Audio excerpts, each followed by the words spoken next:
तोला लगन है ना अपन छाती में 24 घंटा पटार के तो कैसे लगन है। दोस्ती का रिश्ता ये अजीब होता है और जिसे मिल जाए सच्चा दोस्त वो खुश नसीब होता है। दोस्ती का रिश्ता ये अजीब होता है और जिसे मिल जाए सच्चा दोस्त वो खुश नसीब होता है।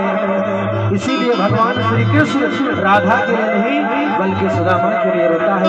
कि बताओ चंदा रे